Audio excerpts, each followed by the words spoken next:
मेरे पति और मैंने हमारी शादी में आ रही बोरियत को देखते हुए कुछ समय के लिए अलग सोने का फैसला किया। ये हमने एक एक्सपेरिमेंट के तौर पर किया था। हालांकि अब हम दोनों को ही एक दूसरे के साथ समय बिताना पसंद नहीं आता है। इतना ही नहीं, मैं अब अपने पति के साथ बिस्तर भी शेयर नहीं कर सकती। मुझे मेरी पर्सनल स्पेस ज़्यादा पसंद आने लगी है। क्या ये नॉर्मल है? क्या मेरी शादीशुदा ज़िंदगी का ये अंत है? आपने जो हमारे साथ साझा किया उससे मैं समझ पा रही हूँ कि आपको पहले से है अपनी शादी में थोड़ी बोरियत महसूस होने लगी है। तभी आपने अलग सोने का फैसला किया। यहाँ पर मुझे जो चीज़ सकारात्मक दिख रही है वो ये कि आप दोनों अपनी शादीशुदा ज़िंदगी को फिर से पहले जैसा और उसमें नया स्पार्क जोड़ने के लिए कोशिश करने को तैयार थे। ये आपके इस रिश्ते को लेकर लगाव को दिखाता है। आपको सवाल से मुझे जो दूसरी चीज़ समझ आई वो ये है कि आपने जो कदम उठाया वो उल्टा रिश्ते पर भारी पड़ गया।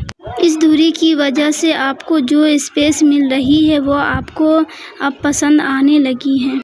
ये बहुत ही स्वाभाविक सी चीज़ है। कभी कभी हम रोज़मर्रा की जिम्मेदारी और रिलेशनशिप में इतने ज़्यादा व्यस्त हो जाते हैं कि खुद के लिए समय निकालना ही भूल जाते हैं।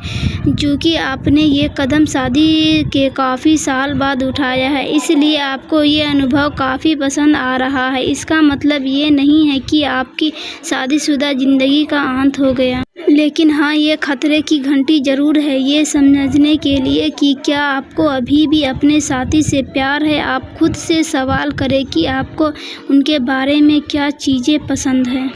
क्या आपकी उम्मीदें रिश्ते के लिए परेशानी बन रही है? वो क्या चीज़ है जो आपकी शादी को अभी तक बरकरार रखे हुए है?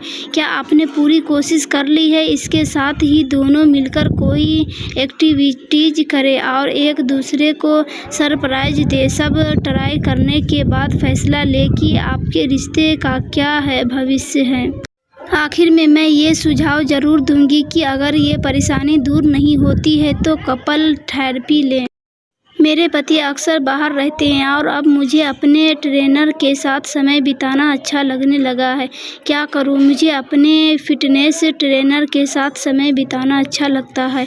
हमने एक दूसरे के साथ सीमा नहीं लांघी है, लेकिन जब मैं उसके साथ होती हूं तो मुझे बहुत ही अच्छा महसूस होता है। मैं उससे मिलने के लिए कोई न कोई बहाना तलाशती रहती हूं और उसे घर पर भी बुला चुकी हूं।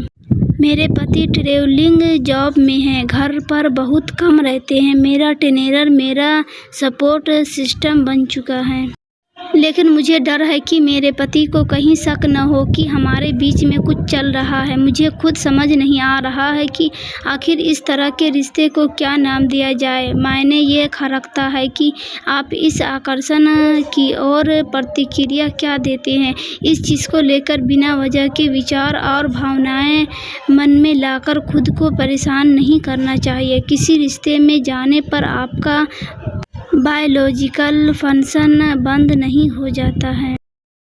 ये मन में न लाए कि चूँकि आप किसी और की तरफ आकर्षित महसूस कर रही है तो शायद आपका साथी आपके लिए सही नहीं था।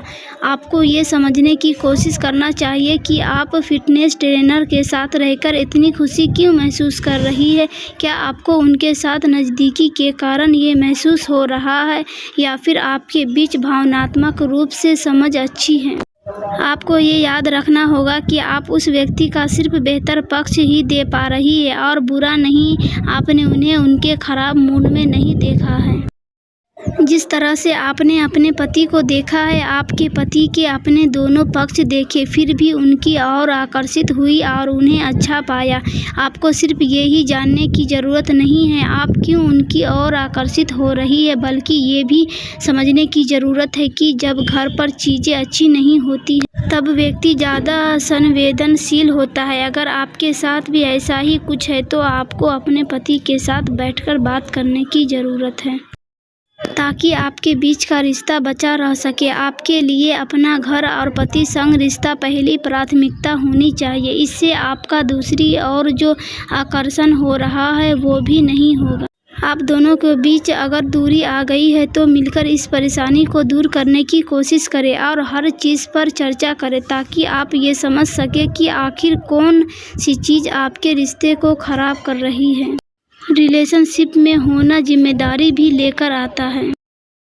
आपको जब दूसरे के प्रति आकर्षण महसूस हो रहा है तो आपकी ये जिम्मेदारी है कि आप चुप्पी तोड़ें और इस बदलाव को अपने साथी के साथ साझा करें। दूसरे व्यक्ति को भी ये बताएं कि आप ऐसा महसूस करने लगी है ताकि वह समझ सके कि आपके बीच बढ़ती करीबी क्या रूप ले रही है।